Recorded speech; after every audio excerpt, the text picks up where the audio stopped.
This is my dog, Wotan, who was bred and raised by guide dogs of the desert to be a seeing eye dog for the blind.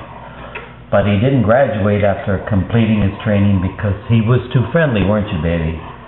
A guide dog's supposed to focus only on his owner and really ignore other people and animals. And I think Wotan probably decided it was going to be more fun to be fed yummy treats like he is now and get a lot of attention from everybody he met instead of being on call to somebody. Well, luckily, that turned out good for me.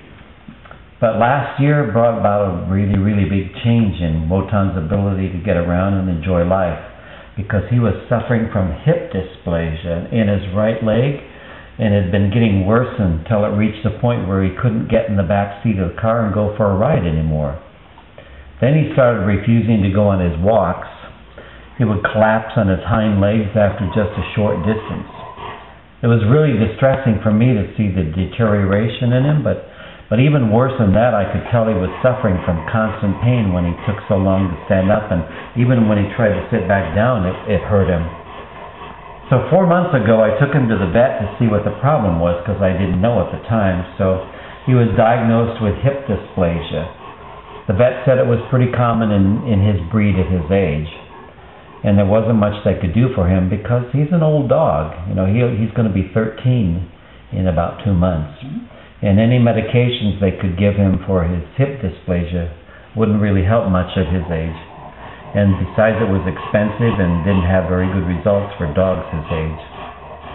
But when he stopped coming to the kitchen for his meals, I had to take his bowl to wherever he was sprawled out and put it in front of him before he'd eat. He always had a voracious golden retriever appetite his whole life, so I was really stressed when he started losing interest in eating. So I decided to search for help online, but I didn't have much faith there would be an answer since the vet had already prepared me for the worst. So I looked at about a dozen websites on hip dysplasia and arthritis in dogs, and I just kept getting more and more discouraged until I found Winston's joint system formula from dogshealth.com.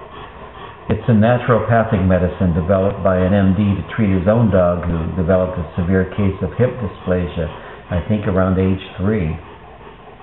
I talked to somebody there at Dogs Health and was told that they'd helped heal over 20,000 dogs since 1990. That certainly sounded convincing to me, so I ordered Winston's joint system, hoping it would help Wotan in his hip dysplasia. But after just a month of treatment with Winston's, Wotan started showing considerable improvement, which really surprised me.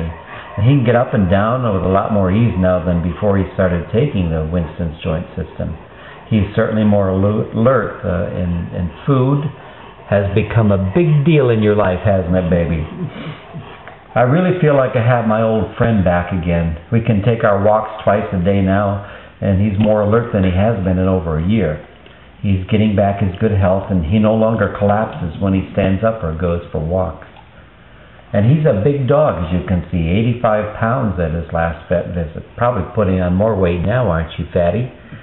So I give him Winston's joint system with his morning meal and then again with his evening meal. And I also bought Winston's pain formula, and so for the last 3 months I've been giving him the pain formula twice a day to help relieve his suffering. Now, I know Winston's joint system isn't a miracle cure, but Wotan sure gets around a lot better than he did a few months ago, and we have a lot more fun doing things together. I'm really thankful to Dogs Health for the wonderful Winston's joint system. It saved my dog from further suffering from his hip dysplasia. And thank you, Winston, wherever you are, right, Wotan? We thank him.